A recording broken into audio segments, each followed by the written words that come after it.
नमस्कार दोस्तों, YouTube channel N universe 22 में आपका स्वागत है। आज हम इस वीडियो में आपके साथ डिस्कस करेंगे सुपर चार्जर और टर्बो चार्जर के बीच में क्या डिफरेंस होता है। अगर हम बात करें सुपर चार्जर और टर्बो चार्जर, ये दोनों फोर्स्ड इंडक्शन सिस्टम हैं और एक प्रकार से एक्सीलेंट एयर कंप्रेशर हैं, जिसका काम होता है कि ज़्यादा पावर प्रोवाइड करना इंजन को।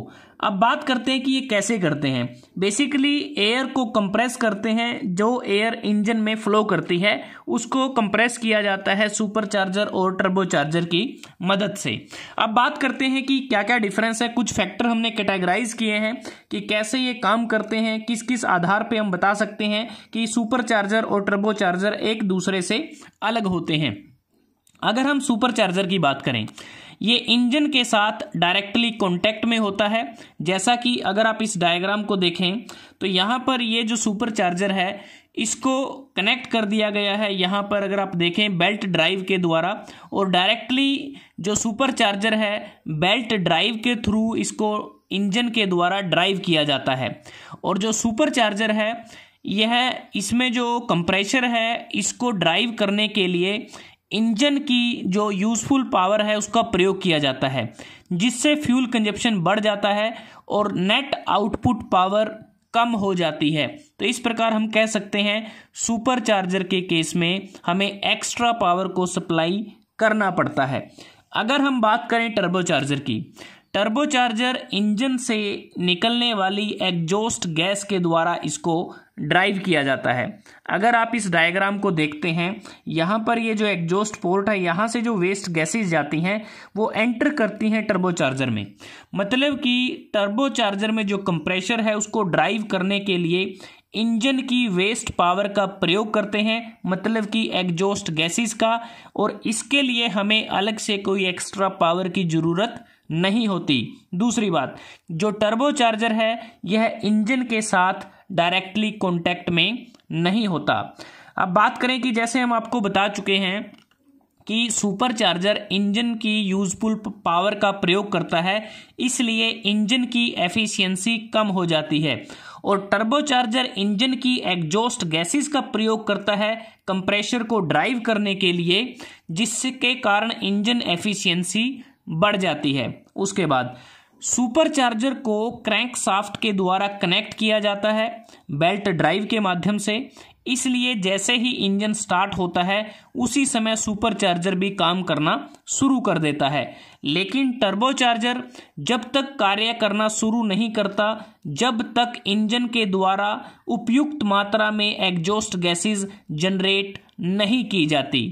उसके बाद अगर हम बात करें कि जो सुपर चार्जर है इसमें हम किसी प्रकार के इंटरकूलर का प्रयोग नहीं करते हैं, लेकिन जो टर्बो चार्जर है इसमें एग्जॉस्ट गैसेस के प्रयोग करने से यह कार्य करता है। तो टर्बो चार्जर में इंटरकूलर का इस्तेमाल किया जाता है। उसके बाद अगर हम बात करें नॉइस की, अगर हम बात करें कि जो सुपर चार्जर है इसमें ज़्यादा नॉइस प्रोड्यूस होती है, जबकि टर्बो चार्जर में कम नॉइस प्रोड्यूस होती है।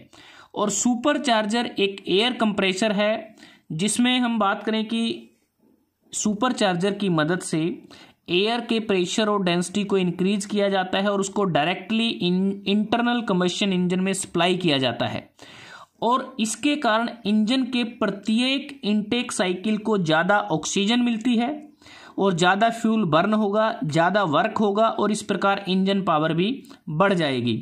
अगर हम बात करें टर्बो चार्जर का ऑब्जेक्टिव होता है इंजन की वॉल्यूमेट्रिक एफिशिएंसी को इम्प्रूव करना, इनटेक गैस मतलब कि जो एयर है उसकी डेंसिटी को बढ़ाकर, जिससे ज़्यादा पावर मिलेगी पर इंजन साइकिल।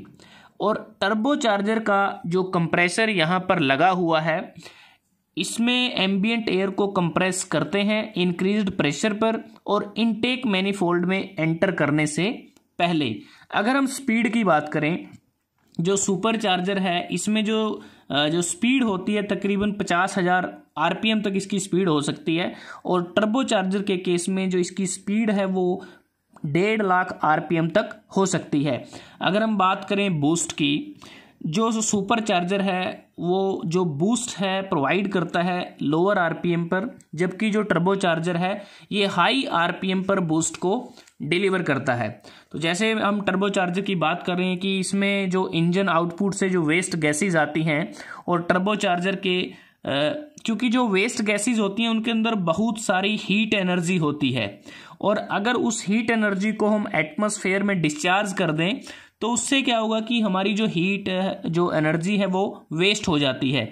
जो टर्बो चार्जर है वो वेस्ट गैसेस की हीट को यूटिलाइज करता है, और उसको टर्बो चार्जर में क्या है कि दो कंपोनेंट होते हैं, एक कंप्रेशर होता है, दूसरा टरबाइन लगी होती है।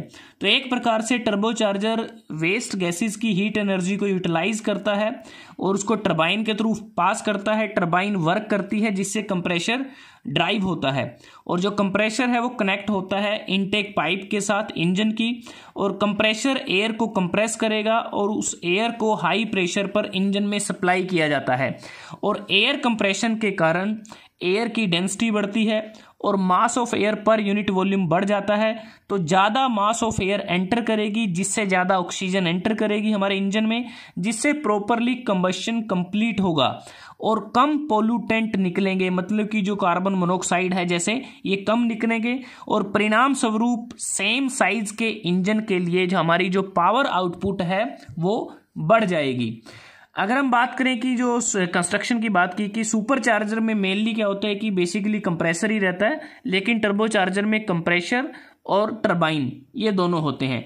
और सुपर चार्जर के केस में कंप्रेस्ड एयर का टेम्परेचर कम होता है, टर्बो चार्जर के केस में कंप्रेस्ड एयर का टेम्परेचर ज़्यादा होता है। उसके बाद जैसे हमने बात की, सुपर चार्जर को हमें चलाने के लिए इंजन से पावर को ड्रा करना पड़ता है, जबकि टर्बो चार्जर को चलाने के लिए हम एक्सट्रैक्ट करते हैं उनकी पावर को एग्जॉस्ट गैसेस से। सुपर चार्जर सूटेबल होता है उन इंजन के लिए जिसमें स्मॉलर डिस्प्लेसमेंट होती है। टर्बो चार्जर उन इंजन के लिए सूटेबल रहता है जहां पर हायर डिस्प्लेसमेंट होती है। उसके बाद सुपर चार्जर कम एफिशिएंट होता है क्योंकि ये ज़्यादा पावर की डिमांड करता है। टर्बो चार्जर ज़्यादा एफिशिएंट होता है क्योंकि ये एग्जॉस्ट गैसेस से पावर को ड्रा करके चलता है।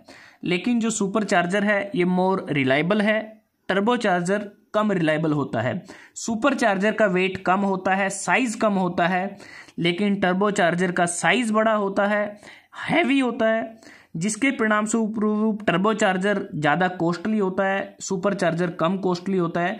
अगर हम मेंटेनेंस की बात करते हैं, सुपर चार्जर को मेंटेनेंस करना इसका आसान होता है, जबकि टर्बो चार्जर के केस में जो मेंटेनेंस है उसको करना थोड़ा सा डिफ़िकल्ट रहता है, क्योंकि इसमें जो ज़्यादा जो हीट है वो जनरेट होती है, जिसके लिए हमें बहुत ज़्यादा इसमें फ्रीक्वेंट लुब्रिकेशन की ज़रूरत होती है, इसलिए इसकी मेंटेनेंस थोड़ी डिफ़िकल्ट होती है टर्बो चार्जर के केस में। अगर हम बात करें एडियाबैटिक एफिशिएंसी की, सुपर चार्जर के केस में एडियाबैटिक एफिशिएंसी कम होती है और टर्बो चार्जर के केस में एडियाबैटिक एफिशिएंसी ज़्यादा होती है। एडियाबैटिक एफिशिएंसी मतलब कि कंप्रेशर की वो एबिलिटी जो एयर को कंप्रेस करती है बिना किसी एक्सेस हीट को एयर में ऐड किए बिना। तो एक प्रकार से लोअर एडियाबैटिक एफिशिएंसी और इसकी हायर एडियाबैटिक एफिशिएंसी।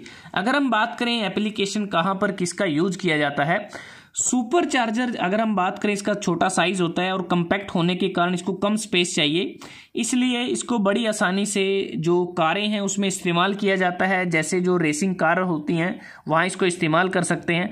जो टर्बो चार्जर होता है ज़्यादा स्पेस की ज़रूरत होती है, हैवी वेट होता है इसका, इसलिए इसको हम ज़्यादातर यूज़ करते हैं एयरक्राफ्ट में, ट्रक्स में, बसेस इत्यादि में इसका यूज किया जाता है। तो दोस्तों आज हमने इस वीडियो में आपके साथ डिस्कस किया सुपर चार्जर और टर्बो चार्जर के बीच में क्या क्या डिफरेंस होते हैं। कुछ फैक्टर को हमने कैटेगराइज किया था, उसके आधार पे इन डिफरेंसेस को आपके साथ हमने शेयर किया। अगर वीडियो आपको अच्छा लगा आप इसको लाइक कर सकते हैं, शेयर कर सकते हैं अपने दोस्तों के साथ, स्टूडेंट्स के साथ, और एन यूनिवर्स 22 को सब्सक्राइब करना ना भूलें, फेसबुक पे लाइक करना ना भूलें, और इंस्टाग्राम पर भी आप हमें फॉलो कर सकते हैं। अगर वीडियो आपको अच्छा लगा तो इसको ज़्यादा से ज़्यादा शेयर करें।